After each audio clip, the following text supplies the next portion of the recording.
নিন। নুহা তাজ্জব হয়ে বলল, আমার জন্য? জি। আমি তো চায়ের কথা বলিনি। নাহিদ নিষ্পাপ কণ্ঠে বলল, বলেননি, কিন্তু আপনাকে দেখে মনে হলো আপনিও ক্লান্ত। হয়তো আমার মতো রাতে আপনারও ঘুম হয়নি, তাই বানিয়ে এনেছি। নুহা বিস্মিত, চমকিত।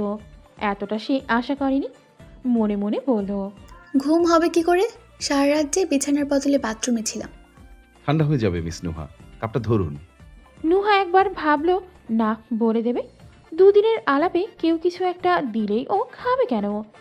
যদি এই চায়ে কিছু মিশিয়ে আনে? এই মুহূর্তে সে বাসায় একা, বিপদ হতে কতক্ষণ। কিন্তু নাহিদের হাস্য উজ্জ্বল সাদাসিধে মুখখানা সেই চিন্তাতে সুবিধে করতে দিল না। এমন ভোলাবেলা ছেলে আদৌ এসব জঘন্য কাজ করতে পারে? এত আশা করে বানিয়ে এনেছে, না নিলে মন খারাপ হবে না? সে বাড়ানো কাপ হাতে নিল, ছোট করে বলল, ধন্যবাদ। নাহিদ বলল, মোস্ট ওয়েলকাম। টেস্ট করে বলুন তো কেমন হয়েছে? ফার্স্ট টাইম বানালাম। নুহা চুপচাপ কাপ ঠোঁট পর্যন্ত ধুলো। হঠাৎ কি ভেবে থামলো, তাকালো ওর দিকে। সৌজন্যতা রক্ষার্থে একবার ভেতরে আসতে বলা উচিত। হাঁ করতে গেল যখনই ঘরের ভেতর থেকে তার স্বরে ফোন বেজে ওঠে নাহিদে। সে তড়িঘড়ি নুহার হাতে বয়ম ধরিয়ে দিয়েই ছুটে যায়। নুহা দাঁড়িয়ে থাকলো, অপেক্ষা করলো ওর। কিন্তু নাহিদ ফেরত এলো সময় নিয়ে। হাতে শপিং ব্যাগে কিছু আছে তাতে। তাড়াহুড়ো করে কোথাও যাচ্ছে সে। নুহা বলতে গেল, শুনুন। ও ফিরে যায়, ভীষণ ব্যস্তভাবে জানায়, এসে কথা হবে মিস নুহা। আমার বন্ধু ফোন করেছে, আর্জেন্ট যেতে হবে ওর কাছে। আসি। ওকে কিছু বলতে না দিয়ে নাহিদ নেমে গেল সিঁড়িতে। নুহার দুর্বোধ্য মন খারাপ হলো, বিড়বিড় করলো, চাটা খুব ভালো হয়েছে মিস্টার ঢ্যাঁড়স। বলা হলো না। ক্লাসে ঢুকে সবার আগে পুষ্পিতাকে খুঁজে বেড়ায় তনুজা। একটা সময় পেল, সেই শেষ সারির বেঞ্চের কোনায় বসে। সে এগিয়ে গেল, পিলপিলে কদমে পাশে দাঁড়িয়ে ডাকলো, পুষ্পিতা। ওদিক থেকে উত্তর এলো না কোনো। পুষ্পিতা একভাবে তাকিয়ে আছে বেঞ্চের কাঠের দিকে। অক্ষিকূট স্থির রইলেও মস্তিষ্কের সমস্ত নিউরন এখনও থরথরি কাঁপছে। তনুজা মুখ কালো করে বলল, রেগে আছো আমার সাথে? পুষ্পিতার জবাব নেই দেখে মেয়েটা আহত হয়। পাশে বসে উদ্বেগ নিয়ে বলে, বিশ্বাস করো, আমি ওই দিন ইচ্ছে করে তোমাকে রেখে আসিনি। স্যার এমনভাবে তাকালেন, আবার এগিয়ে আসতে নিলেন, খুব ভয় পেয়ে গেছিলাম। সরি, আর হবে না। পুষ্পিতা ঠাই বসে। তনুজা মন খারাপ করে বলল, কথা বলবে না? এই পুষ্পিতা। গা ধরে ঝাঁকাতেই ধ্যানে মগ্ন পুষ্পিতা নড়ে ওঠে, চমকে তাকায়। তনুজা ভ্রু কপালে তুলে বলল, বাবা, এভাবে কি ভাবছিলে? পুষ্পিতা জিভে ঠোঁট ভেজালো। কই কিছু না তো, কখন এসেছে তুমি? অবাক চোখে তাইলো তনুজা, কণ্ঠে অনিশ্চয়তা। তুমি রেগে নেই? পুষ্পিতা ওর থেকেও অবাক হয়ে শুধালো, রাগ কি নিয়ে? তনুজা বিস্ময় চোখ পিটপিট করলো। পুষ্পিতার সঙ্গে সেদিনের পর ওর এরকম দেখা হয়নি, হলেও কথা হয়নি। সে যে মনে মনে ধরে বসেছিল মেয়েটা খেপে বোম হয়ে থাকবে, ওকে পেলেই ব্লাস্ট করে জ্বালিয়ে দেবে একদম। মাথা নেড়ে ভাবল, থাক বাবা, রাগের কারেন্ট যেহেতু ওর মনে নেই, মনে করাতেও যাব না। এমন নরম সরম একটা বন্ধু জীবনে দরকার আছে। তখনই দরজায় এসে দাঁড়ালেন গফুর। সবার মধ্যে হাঁক ছুঁলেন, পুষ্পিতাকে? পুষ্পিতা নিজের নাম শুনে মেরুদণ্ড সোজা করে ফেলল। তটস্থে দাঁড়িয়ে পড়ল বসা থেকে। গফুর বললেন, তোমাকে নতুন স্যার ডাকছেন, এক্ষুনি এসো। ও মাথা কাত করে। তনুজা হাঁ করে বলল, নতুন স্যার তো মানে? তো আমার তীব্র রেজা, উনি তোমাকে কেন ডাকছেন? তা তো জানি না। গফুর তাগাদা দেন। কই মেয়ে, এসো। পুষ্পিতা হাঁটা ধরতেই সাথে উঠে এলো তনুজা। ওকে দেখে গফুর বললেন, তুমি কোথায় যাচ্ছ? তোমাকে তো ডাকেনি। জানি, আমার স্যারের সঙ্গে দরকার আছে, আপনি আপনার মতো চলুন। গফুরের আদরে বিরক্তি দেখা যায়। সেই কলেজ থেকেই মেয়েটাকে চেনে, ভারী বেয়াদব, কোনো সম্মান দেয় না। মিথিলা বহু কষ্টে রান্না করছে, ঘেমে নিয়ে অবস্থা খারাপ। দুটো আলু সেদ্ধ করে, চটকে ভর্তা বানিয়ে আর রাইস কুকারে ভাত, ব্যাস এতেই সে ক্লান্তিতে হেলে পড়েছে। এখন হাত পা ছড়িয়ে বিছানায় শোয়ার জন্য ছটফট করছে শরীরটা। খাবার বেড়ে এনে ডাইনিং টেবিলে রাখলো ও। এমন রেখেই চলে যাবে? পলাশ ভেতরের ঘরে শুয়ে শুয়ে ফোন টিপছে। ডাকার কি আছে? খিদে পেলে নিয়ে খাবেই। মিথিলার লাকেজটা তখনও বসার ঘরে। সে জামা কাপড় নিয়ে ওয়াশরুমে ঢুকতে যায়। অমনি ডোরবেল বাজলো। ভেতর থেকে পলাশ চেঁচিয়ে বলল, দেখো তো কে। নাক ফোলালো মিথিলা। তাকে হুকুম করছে? তুই এসে দেখতে পারিস না? কিন্তু দাঁত চেপে হজম করলো বিষয়টা। ধূপধাপ পায়ে গিয়ে ছিটকিনি টানলো দরজার। সঙ্গে সঙ্গে জেনি হেসে বলল, হে মিটিলা। মিথিলার শরীর উষ্ণতায় টকবক করে ওঠে। খিটমিট করে বলে, শাকচন্নি, ডাইনি, আর একবার আমার উল্টোপাল্টা নামের ডাকলে মেরে মুখ ভেঙে দেবো তোর। জেনি ভ্রু কুচকালো। মিথিলার বাংলা ভাষা সে বোঝেনি, তবে চোখে মুখের অবস্থা দেখে বলল, এনিথিং রং মিথিলা? মিথিলা গালি দিতে গিয়েও থেমে গেল। ভাবলো এত কথা কি আছে, মুখের উপর ধরাম করে দরজাটা লাগিয়ে দিলেই হবে। বিধি বাম। এর আগে পলাশ চলে এলো ওখানে। জেনিকে দেখতেই খুশিতে পাকপাকুম করে বলল, হে জেনি, কাম কাম। জেনি চপল পায়ে ঘরে ঢোকে। মিথিলা ব্যর্থতায় কটমট করে দেখে গেল। দরজা খোলা দেখে পলাশ বলল, কি হলো? আটকাও। মিথিলা জোরপূর্বক হাসল। না কেন? জেনি তো এক্ষুনি চলে যাবে, তাই না? তাই না? সে জেনির দিকে চেয়ে বলে। মেয়েটা কিছু বলল না। হাতের চকচকে বাটিটার ঢাকনা উঁচু করে নিজের ভাষায় বলল, পলাশ, তোমার জন্য চিকেন রান্না করেছি, পছন্দ করো না অনেক? পলাশ উচ্ছ্বাসে ফেটে পড়ো জানো। Wow, chicken curry! এসব বাঙালি রান্না কবে শিখেছো জেনি? দারুণ কালার হয়েছে তো। জেনি গদগদ হয়ে জানালো, ইউটিউব দেখে শিখেছি। জিভে জল চলে এসেছে জেনি। দাও, এক্ষুনি টেস্ট করব। পলাশ স্বতঃস্ফূর্ত ভঙ্গিতে প্লেট নিয়ে বসল। তরকারিতে হাত দিতে গেলে মিথিলা ছুটে এসে বলে, পলাশ, তুমি কি এখন এটা খাবে? এই জেনি রান্না খাবার? পলাশ ফুরকে গেছে ওর আশার নমুনায়। পরপর সাবলীল হয়ে বলল, হ্যাঁ, কেন? মিথিলা তেলে বেগুনে চলে উঠল। কেন মানে? আমি এত কষ্ট করে রান্না বান্না করলাম, আর তুমি কি না এই ধরা চামড়ার মেয়ের রান্না খাবে? এটা কি ফাজলামো হচ্ছে পলাশ? আরে আজব, খেলে সমস্যা কি? তোমার ইচ্ছে হলে তুমিও খাও। পলাশের তরকারিতে চামচ দিতে গেলে মিথিলা চেঁচিয়ে উঠল, না, একদম না। আমি তো খাবই না, আর তুমিও খাবে না। এতটা পথ জার্নি করে এসেও তোমার জন্য আমার রান্না করতে হয়েছে। কত কষ্ট হয়েছে আমার, তুমি জানো? যদি এই জেনি রান্না খাবে, তাহলে আমাকে বলেছো কেন? কেন বলেছো? পলাশ মহা বিরক্ত হয়ে বলল, বারবার তোমার রান্না তোমার রান্না বলছো। কি রান্না করেছো শুনি? আলু ভর্তা আর ভাত। 2 ঘন্টা বসে এসব বানিয়েছো, আর তা নিয়ে আবার এত গলার জোর? মিথিলা স্পষ্ট বলল, আমি যা পেরেছি তাই বানিয়েছি, আর তুমি এটাই খাবে। জীবনে বাবা মা আমার রান্নাঘরে ঢুকতে দেয়নি, আর তুমি আমাকে এনেই কাজ করিয়েছো। তাও তোমার ভাগ্য ভালো যে আমি রান্নাটা করলাম, অন্য কেউ হলেও জীবনেও করতো না। পলাশ পাল্টা তেতে বলল, অন্য কেউ হলে খিদে পেটে আলু ভর্তা দেখে এত শান্ত থাকতো না। তোমার ঢেকি বলে তোমার ঘাট ধরে বাইরে রেখে আসতো। পলাশ, একদম চেঁচাবে না, ঝগড়ুতে মেয়ে কোথাকার। আমি ঝগড়ুটে? অবশ্যই। জেনি বিহবল। গোল গোল চোখে একবার পলাশকে দেখছে, একবার মিথিলাকে। বাংলা ভাষার এই ঝগড়ার আদ্যপ্রান্ত কিছুই বুঝতে পারছে না। তবে পলাশ উঠে দাঁড়িয়ে গেছে। মিথিলার চোখ মুখ ফুসছে। পরিস্থিতি নিশ্চিত অস্বাভাবিক দেখে বলল, পলাশ, কাম ডাউন, হোয়াটস রং হেয়ার? মিথিলা চেতে বলল, এই শাকচুনি আবার আমার স্বামীর নাম ভেঙাচ্ছিস? তোকে আমি। হুঙ্কার ছুলো পলাশ। Mithila, behave yourself. ও আমার বন্ধু। ছেলে মেয়েতে আবার কিসের বন্ধু? হ্যাঁ, পলাশ ভ্রু বাঁকালো। কেন? মেয়ে বন্ধু থাকা কি খারাপ?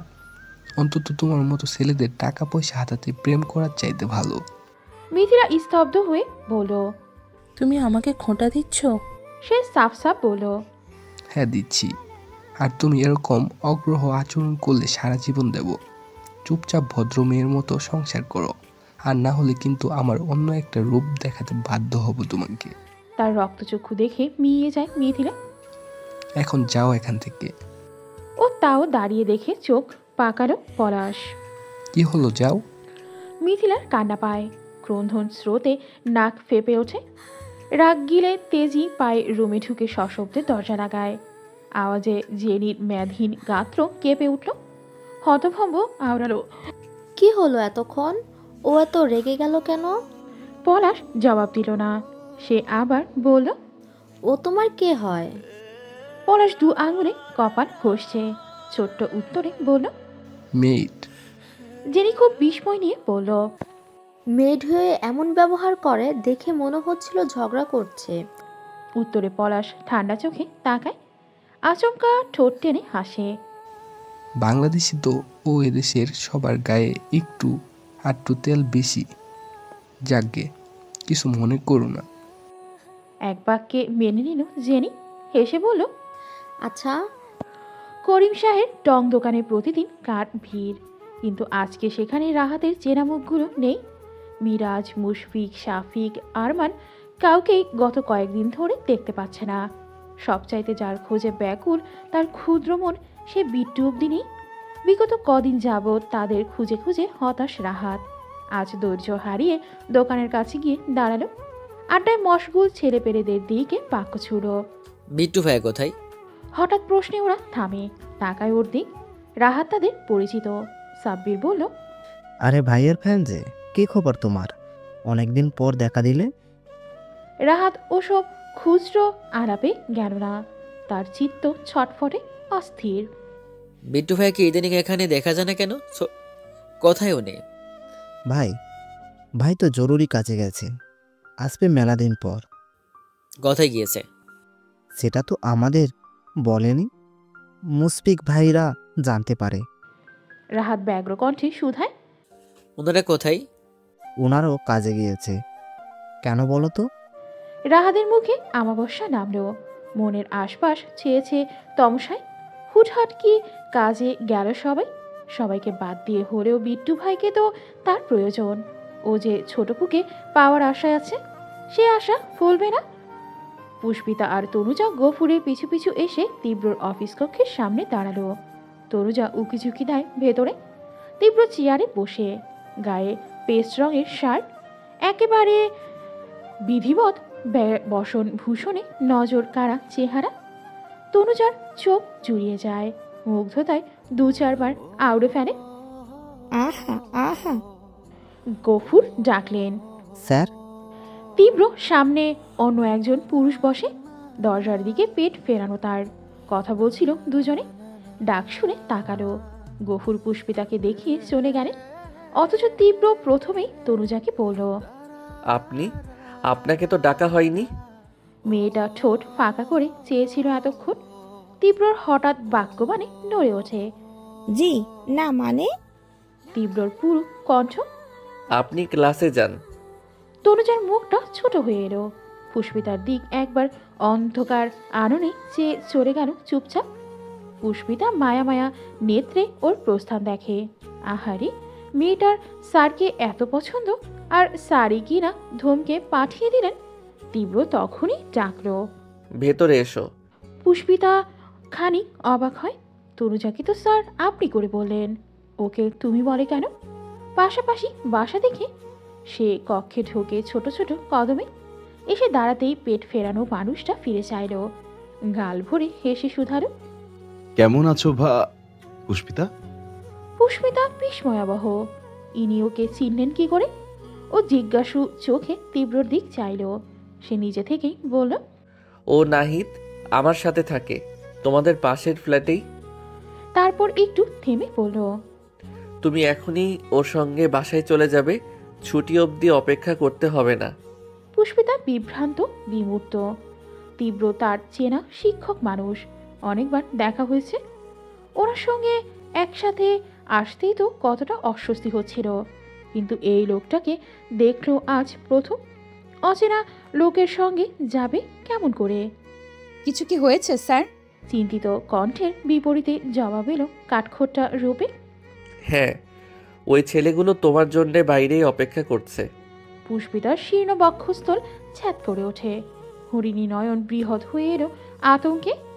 ওকে ঢোক গিলতে দেখে মনে মনে হাসল তীব্র, আর একটু রং ছড়িয়ে বলল, এখন চলে গেলে তুমি নিরাপদ, কারণ সেই নিরাপত্তার দায় আমার। কিন্তু ছুটির পর যেতে চাইলে। পুষ্পিতা উদ্বেগ নিয়ে বলল, কিন্তু স্যার, আমি তো চলে যাব, আপনি ওরা যদি আপনার ক্ষতি করে। তীব্রর কথা মাঝপথে থামল। এই কথাটুকু সে আশা করেনি। ভীতু মেয়ে তার জন্য চিন্তা করছে, অথচ মুদে আসা শীতল দৃষ্টি তৎপর গায়েব করে ফেলে। স্থূল কণ্ঠ ঠোঁট নেড়েচেড়ে জানায়, আমার সমস্যা হবে না, তুমি এই ক্লাস করে চলে যেও। পুষ্পিতা দ্বিধাগ্রস্ত, কিন্তু স্যার নিশ্চয়ই খারাপ চাইবে না। সংখ্যাতীত সংশয় সমেত মাথা কাত করল একপাশে। কিন্তু স্যার যে শুধু শুধু ওর জন্য ঝামেলায় জড়ালেন। এখন ওনার সমস্যা হলে তীব্র ওর মনোদিরা বুঝলো কি না কে জানে, ঠান্ডা গলায় তর্জন দিল, এখন যাও, নাহিদ অপেক্ষা করবে তোমার জন্য। পুষ্পিতা ঘাড় হেলানো, ফিরে গেল কোমল পায়ে। তীব্র তাকিয়ে থাকে গমন পথে।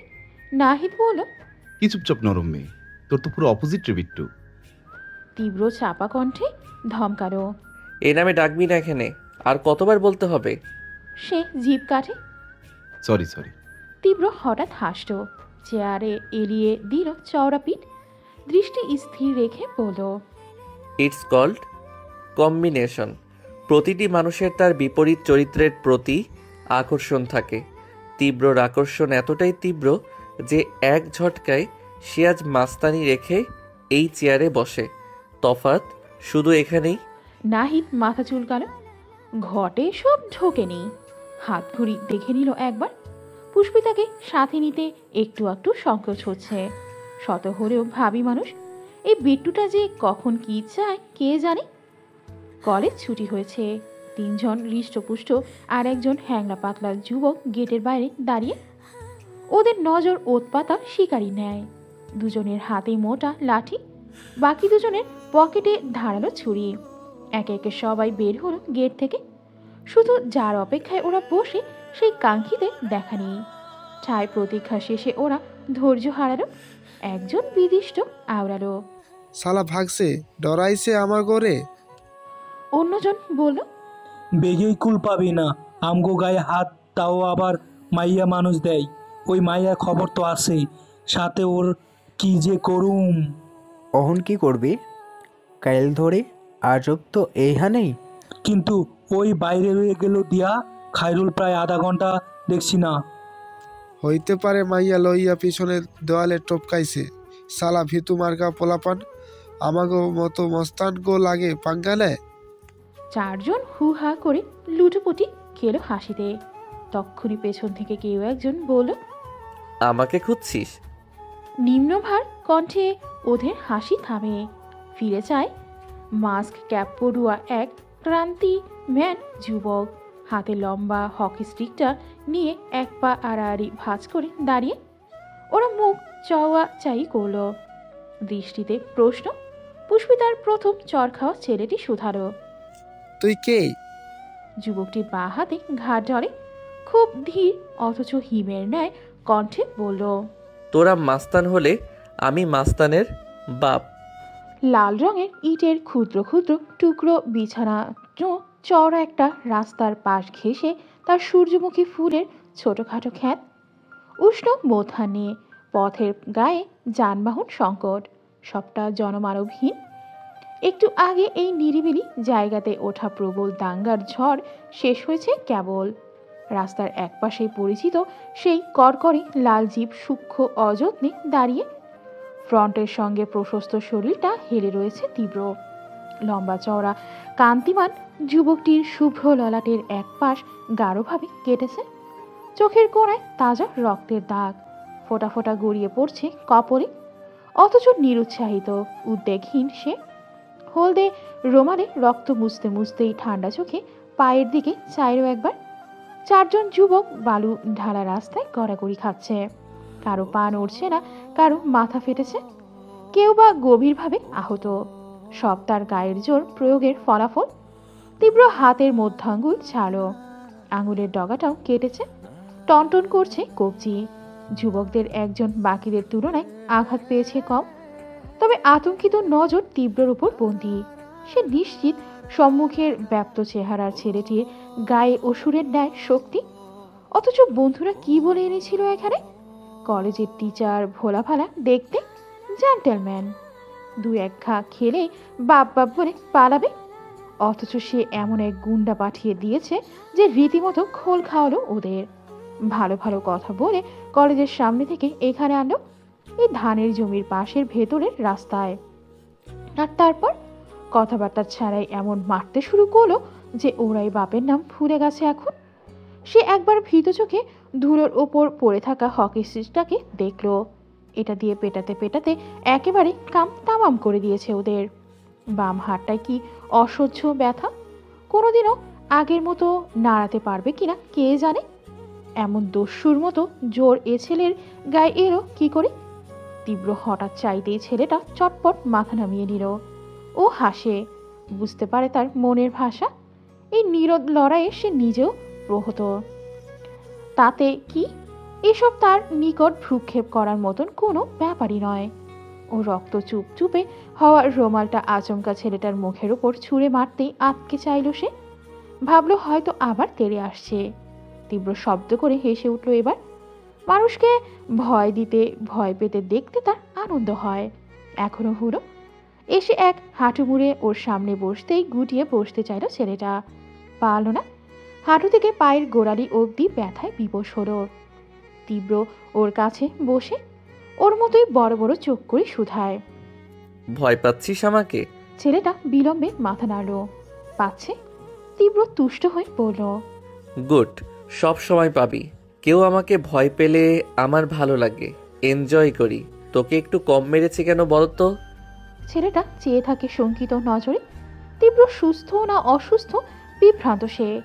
মুখটা মাস্কের আড়ালে বিধায় দেখা যাচ্ছে দুটো বিলাই চোখ, অথচ ক্রোধিত ওই চাহনি যেন শতাধিক ভয়ানক। তীব্র নিজেই বলল, তোর শরীরে বাকিদের তুলনায় মাংস কম, তাই পেটাতে মায়া লেগেছে। আর তখন তুই বললি না আমি দেয়াল টপকে পালিয়েছি, তাই মনে হলো তোর সাথে আলাপ হওয়া দরকার। আমাকে চিনিস? ছেলেটা ঢোক গিলে দুপাশে মাথা নাড়ে। ও বলল, বিট্টু মাস্তানের নাম শুনেছিস? ছেলেটা কয়েকবার মনে মনে আওড়ালো। সে গাজীপুরের প্রত্যন্ত অঞ্চলে থাকে, মফস্বলে এসেছে কয়েক মাস।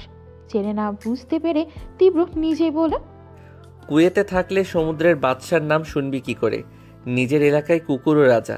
আসল রাজা সে যে অন্য এলাকাতেও নিজের দম দেখানোর ক্ষমতা রাখে, বুঝলি? সে মাথা হেলালো। তীব্র উঠে দাঁড়ালো, দর্প নিয়ে বলল, একসাথে ৬-৭ জনকে অনেকবার পিটিয়েছি। তোরা দুজন কম নিয়ে এসে আমার সুবিধে করার জন্য থ্যাঙ্কস। ছেলেটা মুখ শুকনো করে মাথা নোয়ালো, তারপর মায়া মায়া চোখে তাকালো তার দলবলের দিকে। এক একজন এমন মার খেয়েছে, কি করুণ অবস্থা। তবে শুধু যে ওরাই খেয়েছে তাও নয়, মেরেছেও লোকটাকে, কিন্তু বিশেষ সুবিধা করতে পারেনি। 4 জন মিলে সামান্য একজন ওদের কুপকাত করেছিল। হাত চেপে ধরে পা দিয়ে বুকে লাথি মেরেছে। আর তার এমন শক্তি যে উড়ো পাতার মতন ছিটকে গিয়ে পড়েছে ওরা। মারপিট করলো এমনভাবে যেন পেশাদার কোনো মাস্তান। তীব্রর মাথার ক্যাপটা ধস্তাধস্তিতে ধুলোর উপর পড়ে গেছে। সোনালি চুল খাড়া হয়ে আছে, চকচক করছে রোদের আলোয়। তবে তুলে নেওয়ার মতো আগ্রহ হলো না। সিগারেটের তৃষ্ণা পেয়েছে ওর। তার পকেট হাতালো, লাইটার সিগারেট কিচ্ছু নেই দেখে তাকালো ছেলেটার দিকে। মোটা গলায় শোধালো, সিগারেট আছে? সে ভরকে গেল, ভ্যাবাচাকা খেল। এতক্ষণ মেরে ধরে সিগারেট চাইছে। গোল গোল চোখ দুটো ধাতস্থ হলো দেরিতে। দুদিকে মাথা নেড়ে বোঝালো, না। তীব্রর মেজাজ বিগড়ায়, যেন সাথে সিগারেট না থাকা এক দণ্ডনীয় অপরাধ। সঙ্গে সঙ্গে একটা প্রকাণ্ড লাথি মারল ওর উরুতে। ছেলেটা মৃদু আর্তনাদ করে কাত হয়ে পড়ে যায় মাটিতে। তীব্র সাংঘাতিক প্রহারে এমনিতেই অবস্থা খারাপ। সেই একটু আস্ত ছিল, বাকিরা তো হিমশিমে দশায়। কিন্তু এই লাথিতে হাড্ডি নড়ে যাওয়ার জোগাড়। তীব্র ঘুরে গিয়ে পাড়ের গোদার কাছে দাঁড়ালো। ছেলেটা বুক চেপে ধরে লেপ্টে আছে মাটিতে। তীব্র ঠিক সেখানে পা দিয়ে চেপে ধরল। বুটের ঘায়ে ছিন্ন স্থানে ফের আঘাতে জোরে জোরে আর্তনাদ করে উঠল সে। তীব্র দাঁত পিষে পিষে বলল, মাদার চোদের বাচ্চা, বিট্টুর সঙ্গে লাগতে আসা সাহস করিস? কত বড় কলিজা তোদের!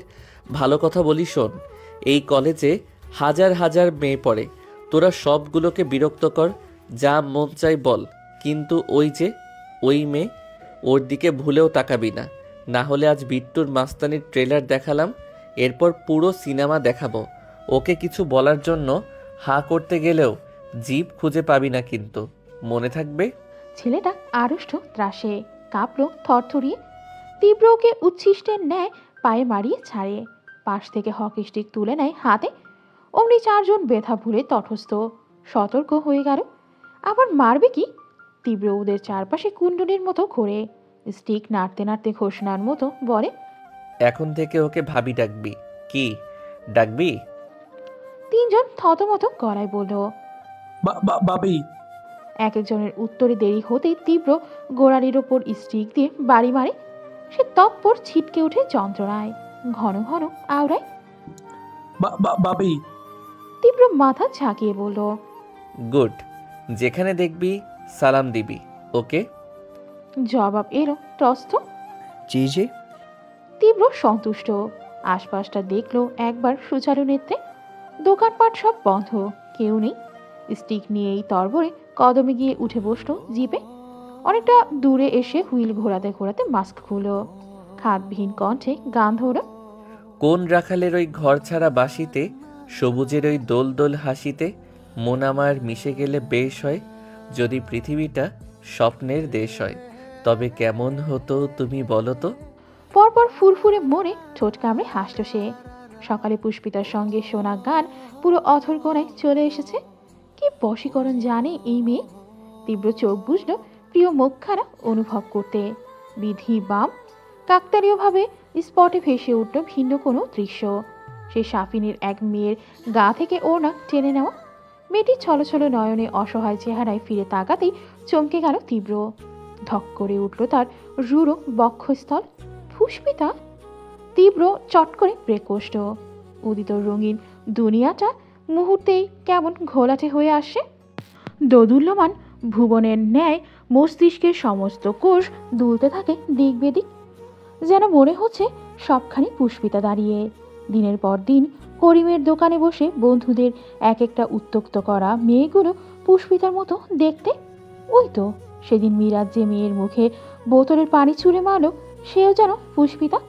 ইস, কি করুণ চাউনি মেয়ের! তীব্রের বুক মুচড়ে ওঠে। সব মেয়ের মাঝে পুষ্পিতাকে দেখছে কেন?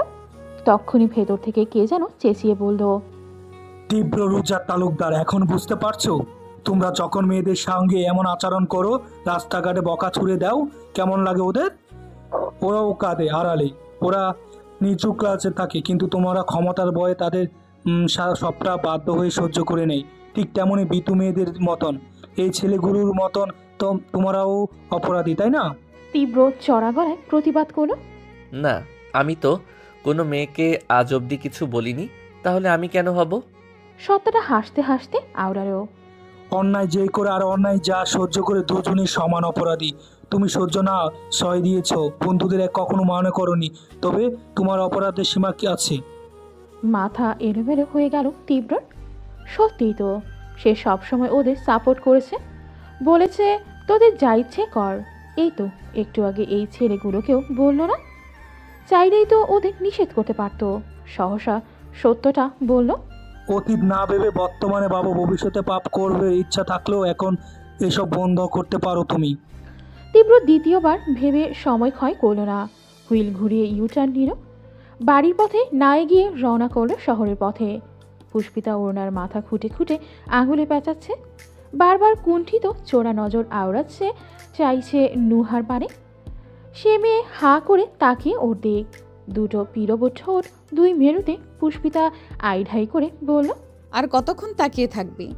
নুহার নরণচরণ নেই, অমন বসে শুধু বিস্ময় একাকার হয়ে বলল, তুই সত্যি দুটো ছেলেকে থাপ্পড় মেরে এসেছিস?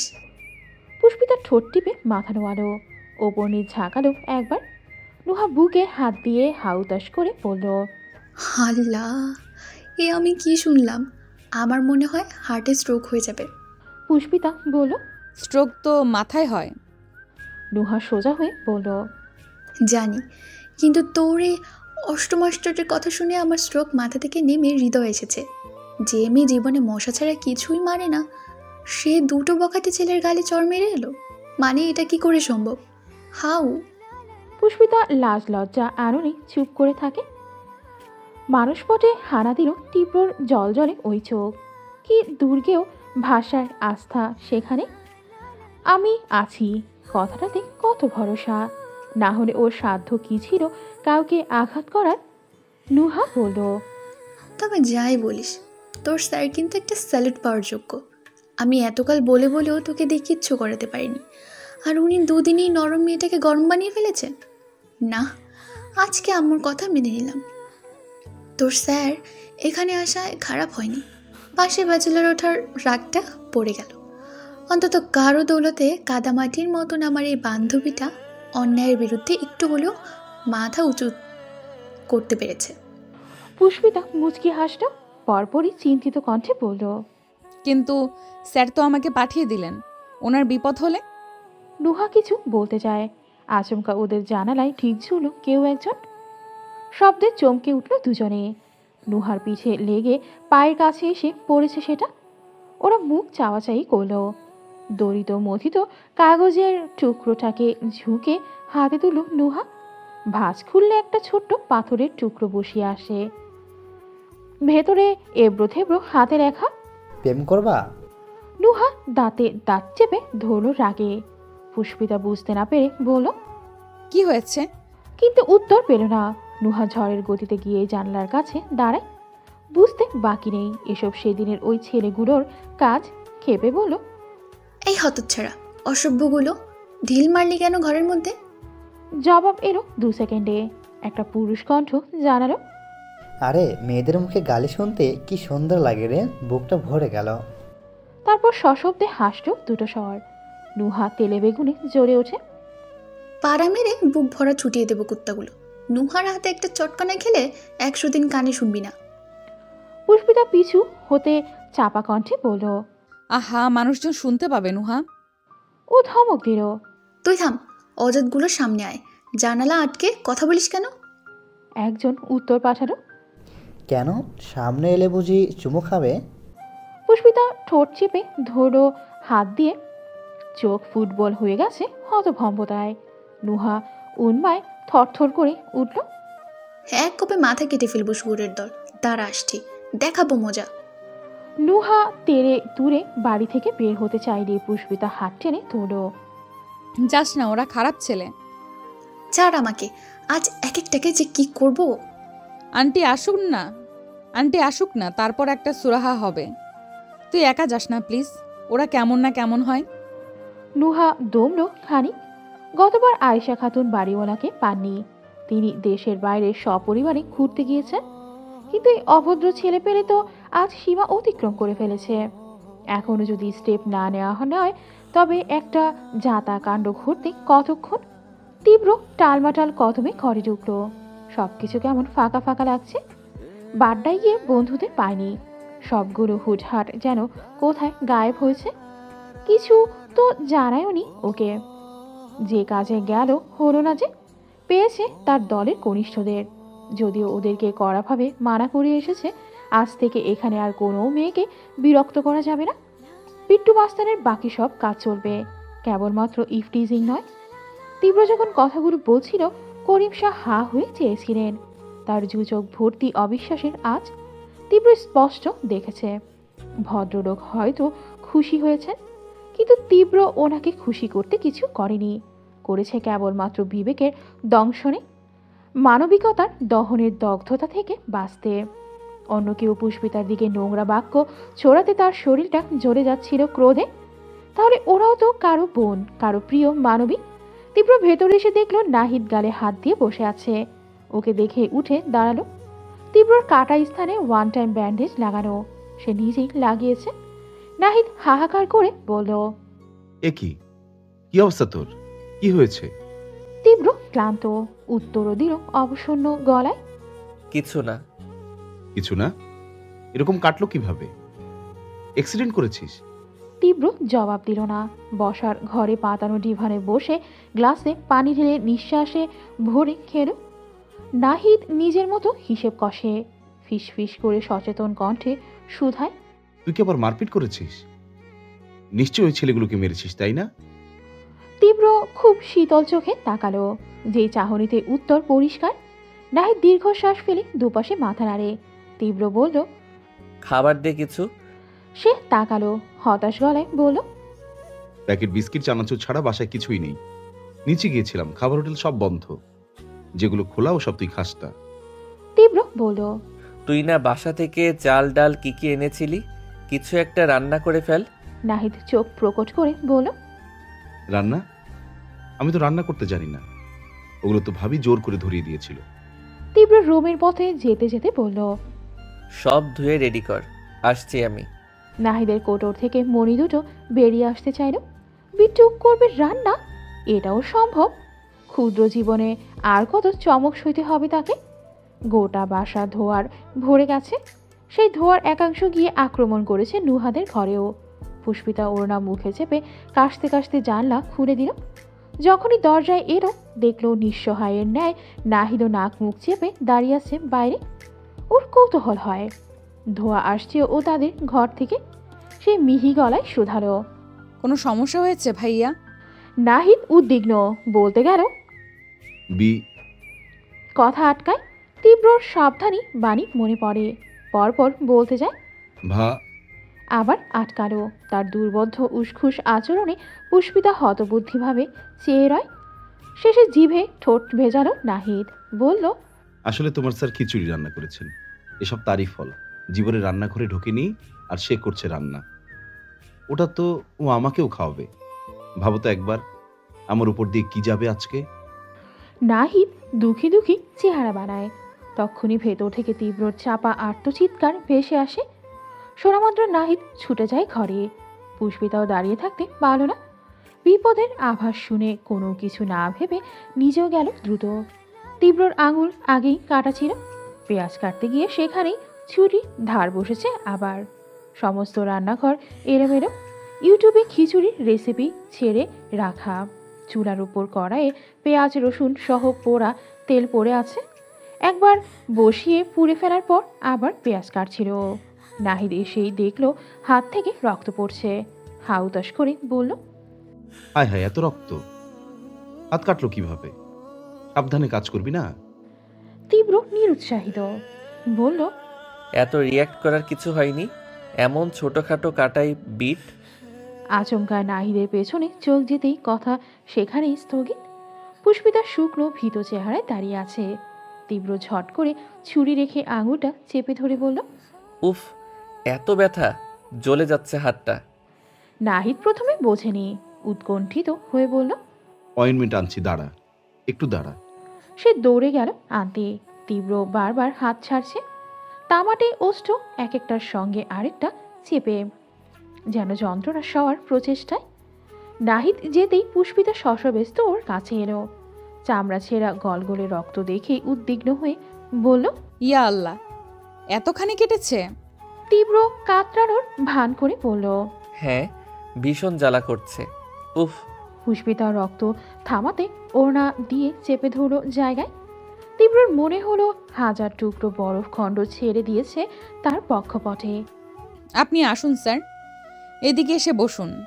তীব্র ফটাফট নরম সুরে অনুনয় করল, আমাকে একটু ধরে নিয়ে যাবে? মাথাটাও ঘুরছে। এরকম কখনো কাটেনি তো। আমি একদম কাটা ছেঁড়া দেখতে পারি না, রক্ত সহ্য হয় না, হিমোফোবিয়া আছে। ও দয়ামায় একশেষ হয়ে বলল, জি জি নিশ্চয়ই। ভেতরের সুপ্ত ইতস্ততা ঢেকে তীব্রর হাত ধরল পুষ্পিতা। নাহিদ এসে দাঁড়িয়েছে কেবল। তীব্রর মাথায় হাত থেকে স্যাভলনের ক্রিমটা মেঝেতে পড়ে যেতে নিল। পুষ্পিতা তীব্রকে ধরে ধরে রান্নাঘর থেকে বসার ঘরে নিয়ে যায়। সে ঠায় দাঁড়িয়ে থেকে আওড়ায়, বিট্টুর রক্ত সহ্য হয় না, হিমোফোবিয়া আছে। তারপর বিরস ভঙ্গিতে ওদের পিছু পিছু এলো। ব্যথিত শ্বাস ফেলল গোপনে। এই বিট্টুটা প্রেমে পড়ে আর কত মিথ্যে বলবে। শুনতে শুনতে তার কানটানা ঝাঁঝরা হয়ে যায়। পুষ্পিতা তীব্রকে চেয়ারে বসিয়েছে। নাহিদকে শুধালো, মলম এনেছেন? ও নড়ে উঠল ধ্যান থেকে। হ্যাঁ, লাগিয়ে দিচ্ছি। তীব্র অমনি চোখ পাকালো।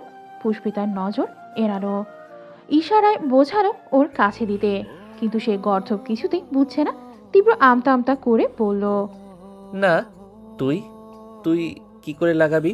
তোরও তো কাটাছেঁড়া দেখতে ভয় লাগে, তাই না? বলতে বলতেই বারবার ওকে ইশারা করছে তীব্র। নাহিদ মাথা চুলকায়, ভারী মুসিবতে পড়লো তো। বলল, কই আমার তো। তীব্র প্রতিমধ্যেই কটমট করে বলল, হ্যাঁ তোরই তো, তুই তো ভয় পাস, কি পাস না? পুষ্পিতা কথাটা শুনে নিজে থেকেই বলল, ও তাহলে আপনি আমার কাছে দিন। নাহিদের হাত থেকে ল্যাপন নিয়ে পাশে বসতে বিজয়ী হাসল তীব্র। ঝটপট নিজে থেকেই বাড়িয়ে দিল হাতটা। পুষ্পিতা এক হাত রাখলো ওর আহত হাতের নিচে। যখন প্রযত্নে আগলে সযত্নে আঙুলের মাথাতে উপলে লাগায়, সে তীব্র চেয়ে থেকে খুব নিভৃতে নিষ্পলকে দেখতে থাকে তার ভীতু মেয়ের সুশ্রী আদল। কি নয়নাভিরাম, হৃদয় জুড়িয়ে দেওয়া মুখ, কি মায়া! এই মুখের দিকে চেয়ে থেকেই তো সারা জীবন কাটিয়ে দেয়া যাবে। এতক্ষণে সবটা পরিষ্কার বুঝেছে নাহিদ। হতচেতনায় রীতিমতো মাথা ঘুরছে তার। মনে মনে বলল, বিট্টু রে, এবার দেশসেরা নাটকবাজের অ্যাওয়ার্ডটা তুই পাবি। আকাশ ভরা কালো মেঘে গুড়গুড় শব্দ। দুপুরের সকল তপ্ততা রুক্ষতা শুষে তুখর বৃষ্টিপাত হঠাৎ করে শুরু হয়েছে আজ। কাছে পিঠে আশ্রে পড়ছে বজ্রপাত, অথচ জিমুত নাদদের গগন বিদারী এক একটি আওয়াজ। কবি লেখা কবিতার ছন্দের ন্যায় মনে হচ্ছে তীব্রর। বর্ষণের প্রতিটা ফোঁটা যেন সুর তুলছে গানের, স্পষ্ট বলছে। তীব্রের চাহনি নিশ্চল, অপলক একজোড়া সাদাটে নয়ন।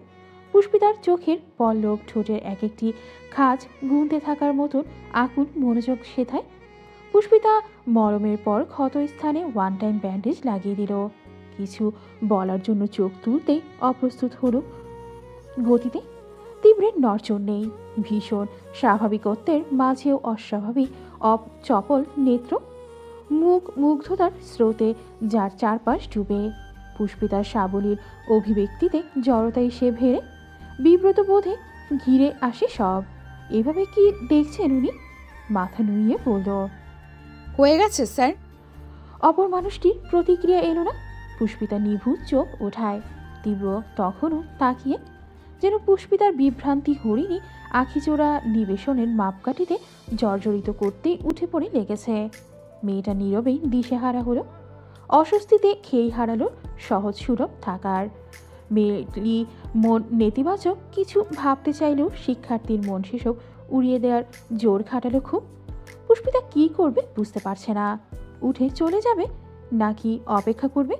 সিদ্ধান্তহীনতায় হাঁসফাঁস করে বসে রইল কেবল। এমন নয় যে তীব্র গভীর ধ্যানে। এই তো তার বিলাতি মণি দুটো ঘুরছে, খুব নিপুণ ভঙ্গিতে আবর্ত হচ্ছে তার মুখ বিবরে। যেই দৃষ্টিতে না চাইতেও গায়ে কাটা দেয় পুষ্পিতার। লোমকূপে শিরশির লাগে। অপ্রতিভ চিত্তে চিবুক নত করতে গিয়েও থামল। চটক কাটার ন্যায় সচেতন চোখে চাইল ফের। চশমার চকচকে গ্লাস ভেদ করা তীব্র নেত্রমণির দিকে সরাসরি তাক করল দৃষ্টি। সহজ দুপুর হুট করেই ভর্তি হলো জটিলতায়। মাথার মধ্যে ঘূর্ণির ন্যায় তেড়ে এলো অপ্রত্যাশিত সেই বিট্টু মাস্তানের কথা। ঠিক এমন চোখ তো ওই বখাটেটারও। একই রকম সব, শুধু তাকানোর ধর্মে তফাৎ। একজন তাকালে আশেপাশে নরম ত্বক কুচকে আসতো, আরেকজন। আচ্ছা স্যার হঠাৎ আজ এমনভাবে কি দেখছেন? নাহিদ দাঁড়িয়ে আছে ওদের মাঝামাঝি। তীব্র যে ফ্যালফ্যাল করে চেয়ে সেটা দেখে মাথা নাড়ল দুপাশে। ছেলেটার এসব কাণ্ড কারখানায় সে বিহব্বল না হয়ে পারছে না। এলাকার সেই বকাঠে কর্কশ বন্ধুটা একটা মেয়ের প্রেমে পড়ে এমন ছ্যাবলা কেন হয়ে গেল? এভাবে হাঁ করে তো ও মিথিলাকেও কোনোদিন দেখেনি। তৎক্ষণাৎ বুকের বাঁ দিকটা মুচড়ে উঠল নাহিদের। মিথিলার মুখখানি ছবির মতো ধরা দিল মানসপটে। ওর বিয়ের আজ কতগুলো দিন। এতদিনে তো কানাডায় চলে যাওয়ার কথা। সেখানে কেমন আছে ও? ভালো আছে? কেমন কাটছে ওর সংসার? আচ্ছা বিদেশের অমন চাকচিক্যের মাঝে এই সাদামাটা নাহিদকে কি তার মনে পড়ে? পড়ে না হয়তো।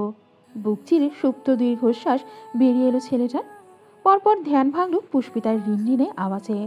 উঠে দাঁড়িয়েছে সে, বড্ড ব্যস্ত ভঙ্গিতে বলছে, আমি তাহলে এখন আসি স্যার, আপনি সাবধানে কাজ করবেন। এতক্ষণে তীব্র ঝড়ের মতো দেহের নরণচরণ ফেরে পাল্টা দাঁড়ালো সেও। নাহিদ ধরেই বসলো তীব্র এবার বিদায় জানাবে মেয়েটাকে, অথচ সে দীর্ঘশ্বাস ফেলে বলল, সাবধানে কাজ করে কি হবে? এর আগে কখনো তো রান্না করিনি, দেখলে না? ওই জন্যে একবার কড়াই পুড়ল, এবার হাত কাটলো, এরপর শুধু গায়ে আগুন লাগা বাকি। পুষ্পিতার নম্র মনে প্রভাব ফেললো কথাটা। নিমিষে অস্বস্তি ভুলে যায় সে। আতকের উদ্বেগে একাকার হয়ে বলে, ছি ছি স্যার, এমন কথা বলবেন না। আপনি একটু সতর্ক হয়ে কাজ করলেই দেখবেন এমন কিচ্ছু হবে না। তীব্র আবার ফোঁস করে দম ফেলে বলল, দেখা যাক। এনিওয়ে, তোমার আন্তরিকতার জন্যে থ্যাঙ্কস। তুমি বরং বাসায় যাও এখন। আমি আর নাহিদ পোড়া কয়লা যা পারবো খেয়ে নেব। আসলে ব্যাচেলার লাইফটাই এমন, আমাদের তো আর কেউ নেই যে কাটা হাত দেখে মায়া করে রান্না করে দেবে। Bad luck. একটু আগের পুতুল বনে থাকা মানবের সঙ্গে জাল বুননের মতো কাটা কাটা কথা বলা তীব্রর মিল খুঁজে পেল না পুষ্পিতা। তবে শেষ বাক্যে শুভ্র মুখে আমাবস্যা নামল। কি ভাবছো? বাই এনি চান্স তুমি আমাকে রান্না করে দেওয়ার কথা ভাবছো না নিশ্চয়ই? পুষ্পিতা আননে আলো ছড়ালো সবেগে ব্যগ্রচিত্তে বলল, জি জি স্যার, আমি সেটাই ভাবছিলাম। আপনি যদি অনুমতি দেন আমি রান্নাটা করে দিয়ে যাব। তীব্র বলল, না না, তা আবার হয় নাকি? স্যার হয়েছি বলে কি ছাত্রীর থেকে এরকম ফ্যাসিলিটি নেব? তোমাকে রান্না করতে হবে না, তুমি যাও। স্যার কিচ্ছু হবে না, আপনি তো আমাকে বলেননি। আমি নিজেই চাইছি। আর বিপদে মানুষ মানুষের পাশে দাঁড়াতেই পারে। কথায় বলে না, মানুষ মানুষের জন্যে। পুষ্পিতা মৃদু হাসল। তীব্র সেই হাসিটা দেখলো বড় ঠান্ডা চোখে, ভাবলো, কে কার জন্য জানি না, তবে তুমি যে শুধু আমার জন্যে এটা জানি। কাঁধ উচালো পরপর। ঠিক আছে, এত করে যখন বলছো তখন আর কি বলবো? এমনিতেও আমি কারো অনুরোধ ফেলতে পারি না। তার কথার সঙ্গে সঙ্গে ভ্রু কপালে তুলল নাহিদ, আর মনে মনে বলে, চোর বলছে ধর্মের কাহিনী, এ নাকি কারো অনুরোধ ফেলতে পারে না। ওরে মহিষ, বল যে আমি কারো অনুরোধ রাখি না, শুধু তোমারটা রাখলাম, কারণ তুমি আমার জান প্রাণ কলিজার ছিদ্র ছাড়া ফুসফুস। অবশ্য যেই সিগারেট টানিস রোজ, তোর ফুসফুস আস্ত আছে এখনো। কিন্তু এত কথা মুখে ফোটে না ছেলেটার। ঠোঁট টিপে চুপ করে থাকে, শুধু হতবাক বনে দেখে যায় তীব্রর এক একটা ভুবন দোলানো অভিনয়। তীব্র ফের সোফায় বসলো, হাতলের গায়ে পেশি বহুল হাত ছড়িয়ে বলল, রান্নাঘরে সব রাখাই আছে, তোমার কি কি লাগবে দেখে নাও। পুষ্পিতা চঞ্চল পায়ে চলে গেল সেদিকে। এক পলক গলা উঁচু করে সে পথ দেখে নিল তীব্র। বিজয়ী হেসে চোখ বুঝে মাথা এলিয়ে দিল পেছনে। প্রথমবার ভীতু মেয়ের হাতে রান্না খাবে। এত কসরতের প্ল্যান, তাতে কি সফলতাই আসল। নাহিদ বলতে যায়, কি দরকার ছিল ওকে দিয়ে শশব্যস্ত নিজের ঠোঁটে আঙুল চেপে ধরল তীব্র। চোখ রাঙিয়ে চুপ করতে বোঝালো। চুপ করলো সেও। পরপর ঠোঁট উঠে মিনমিন করলো, এটা ঠিক হয়নি। কেউ যদি দেখে নেয় ব্যাচেলর ছেলের বাসায় একটা অবিবাহিত মেয়ে রান্নাবান্না করছে, কি কেলেঙ্কারি হবে একবার ভেবেছিস? যদি ফ্ল্যাটের সব লোকজন এসে চড়াও হয় এখানে। তীব্র কপাল কোঁচকালো, নিরুৎসাহিত জানালো, তাতে তোর কি? সবাই মিলে এলে তাদের একজনকে না হয় কানে কানে বলে দেব কাজই নিয়ে আসতে। নাহিদ বোকা বোকা ভাবে মাথা চুলকালো। ও হুকুম করলো, ঘরে যা, গিয়ে দরজা বন্ধ করে বসে থাকবি, রান্না হলে ডেকে নেব। সে বাধ্যের ন্যায় যেতে নিয়েও দাঁড়ালো। পুনরায় বলল, এগুলো ঠিক হচ্ছে না বিট্টু, ভালো লাগছে না আমার। তীব্র খটমট করে ওঠে। ব্যাক সাইডে দুটো লাথি খেলেই ভালো লাগবে, খাবি? গাল ফোলালো নাহিদ, বলল, তোর যে এই মিষ্টি লেকচার রূপের আড়ালে এমন কর্কশ একটা মুখ লুকিয়ে না, এটা যদি ওই মেয়ে জানতো, একেবারে চোখ উল্টে অক্কা পেত তাহলে। তীব্র জ্বলন্ত নিতে চাইল, পুরু কণ্ঠে বলল, একদম ভীতু মেয়েকে নিয়ে এসব উল্টাপাল্টা বলবি না। পরপর নাক মুখ কুচকে বলল, এই তুই ফোর্ট এখান থেকে। বেশিক্ষণ সামনে থাকলে সত্যি মেরে বসবো। আজকে নাহিদ ভয় পেল না, বরং হাসলো দাঁত মেরে। চাপা কণ্ঠে বলল, যে মেয়ের জন্য মাস্তানি রেখে এখানে ভুয়া লেকচারার সেজে বসে আছিস, সে মেয়ে ঘরে থাকাকালীন আমাকে মারবি? সশব্দে হাসতে হাসতে চলে গেল নাহিদ। তীব্র ভ্রু গোছালো। দুর্বলতা ধরা পড়ায় আলগোছে থতমত খেল কিছুটা। হঠাৎ সচেতন মস্তিষ্কে ভিন্ন চিন্তা আসে। নাহিদ এখানে সে বেশ চনমনে হয়েছে। আগে তো চুপ করে থাকতো, অথচ ইদানিং মুখে কথা ফুটছে টুকটাক। যাক, হলেই ভালো, অন্তত ওই গোল্ডিগার মেয়ের শোক কাটাতে পারছে। রান্নাঘর থেকেই টুকটাক শব্দ আসছে। তীব্র ত্রস্ত উঠে রওনা করল সেদিকে। পেঁয়াজ কাটছে পুষ্পিতা।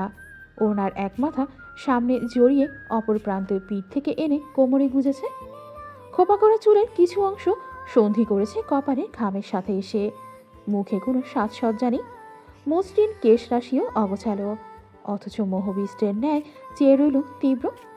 মেয়েটাকে দেখতে এত ভালো লাগে কেন? সব ভুলে, জগৎ ভুলে চেয়ে থাকতে ইচ্ছে করে কেন? আহামরি কি আছে? একটু বেশি সুন্দর, এই তো। এমন তো নয় এত সুন্দর মেয়ে পৃথিবীতে ও একাই, এর থেকেও হাজার গুণ সুন্দরী মেয়ে আছে চারপাশে। তবে তীব্রের নীরের বক্ষ কোষে এত আলোড়ন কিসের ওর জন্যে? কিসের এত অযাচিত অমোঘ টান? সে দরজার সাথে হেলান দিয়ে দাঁড়িয়ে থাকে। পুষ্পিতার মনোযোগ দিয়ে রান্না দেখতে থাকে ওর ঘামে ভেজা আরও তো সুন্দর মুখখানি। কাল বিলম্বে মুখের কাছে হাত নিয়ে কাষ্ট। শব্দ পেয়ে চকিতে ঘুরে চাইল পুষ্পিতা। বুকের কাছে ওনা টানল আলগোছে, কণ্ঠে নম্রতা। কিছু লাগবে স্যার? তীব্রর ফটাফট জবাব, না। প্রতিদিন তো আর তুমি রান্না করে খাওয়াবে না, তাই শিখে নিতে এলাম। ইউটিউব দেখে না বুঝলেও হয়তো সরাসরি দেখলে বুঝবো। তবে আমি এখানে দাঁড়িয়ে থাকাতে তোমার অস্বস্তি হলে চলে যাচ্ছি।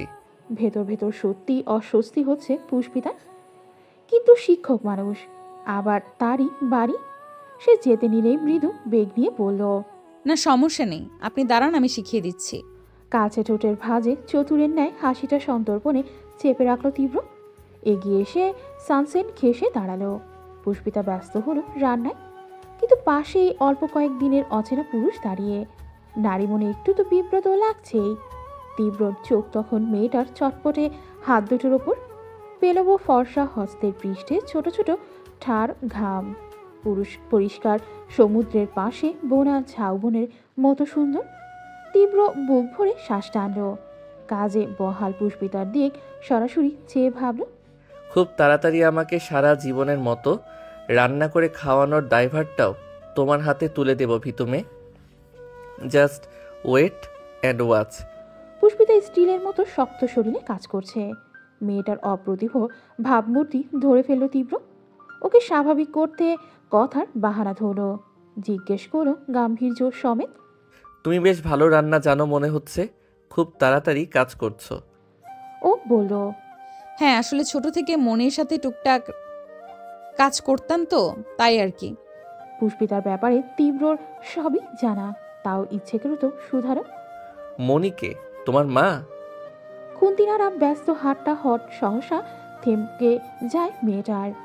পাশ ফিরে চাইল, পরপর মৃদু হেসে বলল, হ্যাঁ মাই তো। তীব্র চশমার পাড়ের চোখ দুটি ছোট হলো। ভীতু মেয়েটা মিথ্যে বলছে কেন? না কি সে বাইরের লোক বলে ব্যক্তিগত কথা বলতে চাইছে না? এটুকু চুপ থেকে বলল, কোথায় থাকে তোমার মা বাবা? পুষ্পিতার উজ্জ্বল সুশ্রী আরণ মলিন হলো প্রশ্নটায়। শুভ্র চিবুকের পেশি লালচে দেখালো ভীষণ। উঁচু নাকের ডগা যেন জোয়ারে ফেপে ওঠা উত্তাল প্রবাহিনী। ভীতু মেয়ের কি কষ্ট হচ্ছে? ও কি একটু মাথায় হাত রেখে সান্ত্বনা দেবে? তীব্র হাতটা বাড়িয়েও পিছিয়ে আনলো আবার। পুষ্পিতা একটা ছোট্ট ঢোক গিল, সাথে গিলে নিল সমস্ত পীড়া। বাবার কথা মনে পড়লে তার কান্নার স্রোত উগলে আসে গলায়, অথচ কাউকে দেখাতে পারে না, বোঝাতে পারে না, বলতেও পারে না। কেমন এক ভয়াবহ জ্বালায় ফেলেছেন বিধাতা। টানা 40 মিনিটের লম্বা গোসল সেরে বেরিয়েছে নোহা। তোয়ালে চুলে পেঁচাতে পেঁচাতে পুষ্পিতার নাম ধরে ডাকলো।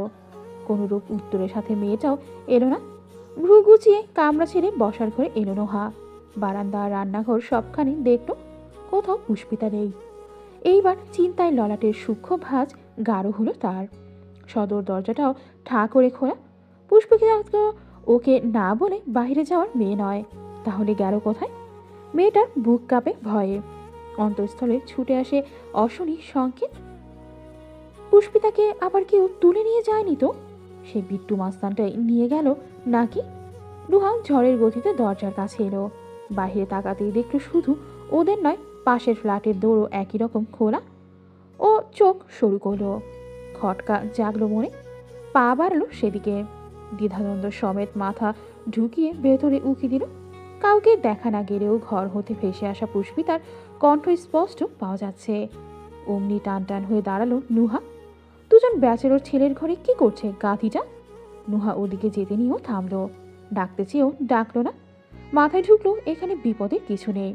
পুষ্পিতার তখনকার কথায় যতটুকু বুঝেছে, স্যার লোকটা ভালো ভদ্র মানুষ। আতঙ্কের কোনো ব্যাপার স্যাপার থাকলে দরজা নিশ্চয়ই খোলা থাকতো না। কিয়ৎক্ষণ বিজ্ঞান ন্যায় হিসেব নিকেশ কষে ফিরে গেল ঘরে। সকাল সকাল পুরুষালী কর্কশ কণ্ঠের চিৎকারে ঘুম ছুটে গেল মিথিলার।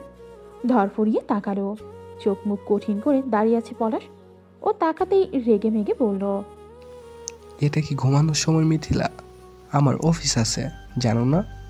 মিথিলা ধাতস্থ হলো বিলম্বহীন, ফিরে গেল উদ্বেগ শূন্যতায়। নিষ্প্রভ বলল, তো যাও, আমি কি তোমাকে ধরে রেখেছি? যাও মানে? আমার ব্রেকফাস্ট কোথায়? আমি কি অফিসে না খেয়ে যাব নাকি? মিথিলা আশ্চর্য হয়ে বলল, এখন কি আমাকে ব্রেকফাস্ট বানিয়ে দিতে হবে? পলাশ কাঁধ উচালো, অবশ্যই, ঘরের সব কাজ তোমাকেই করতে হবে যখন। এটা বাদ থাকবে কেন? তাড়াতাড়ি করো, অলমোস্ট 8টা বেজে গেছে। I am late.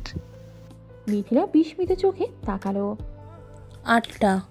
এই 8টার সময় আমাকে ঘুম থেকে তুলে তুমি নাস্তা বানাতে বলছো?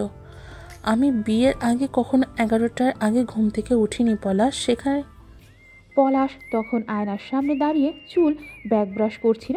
ফিরে চাইল কথাটায়, তুচ্ছ হেসে বলল, সেসব জেনে আমি কি করব? তখন তুমি তোমার বাবার টাকায় খেতে, সে কাজ করেনি। এখন আমার টাকায় খেতে হলে আমার সেবা করতে হবে। আর রোজ রোজ একই ঘ্যানঘেনি ভালো লাগছে না, কিন্তু বেশি কথা না বাড়িয়ে যাও তো। মিথিলার চোখ ভিজে উঠল। কিয়ৎক্ষণ আহতের ন্যায় চেয়ে থেকে চলে গেল রান্নাঘরে। পলাশ শোবার ঘরে থেকেই শুনতে পাচ্ছে এক একটি বাসন কলুষের দণ্ড নৃত্যের উৎকট আওয়াজ। অমনি গলা উঁচু করে বলল, একটা জিনিসও যদি ভাঙে মিথিলা, কপালে দুর্ভাগ্য আছে মনে রেখো। ঘোষণা মাত্র থেমে গেল সব। একটা টু শব্দ এলো না। পলাশ মিটিমিটি হাসল, বিড়বিড় করলো, এইসব পাপাকি পাড়িদের টাইট দেওয়ার কৌশল আমি খুব ভালো করেই জানি। মিথিলার নাস্তা বানাতে 1 ঘন্টার উপরে লেগেছে। পলাশ কোনো রকম নাকে মুখে খেলো। যাওয়ার সময় সুরাক থেকে জুতো বের করে ঠেলে দিল ওর দিকে। ব্যস্ত ভঙ্গিতে বলল, মুছে দাও তো। মিথিলা হতবিহব্বল, হতচেতন, নিজের দিকে আঙুল তাক করে বলল, আমি জুতো মুছবো? আমি? পলাশ কিছু বলল না, কেবল সজোর দণ্ডপাতি পিষে ধরল নিজে। স্বামীর মটমটে চিবুক দেখেই ঘাবড়ে গেল বেচারি। মিনসে কণ্ঠে বলল, দিচ্ছি। জুতো শুধু মোছা অবধি রইল না, রীতিমতো পায়ে পরিয়েও দিতে হয়েছে।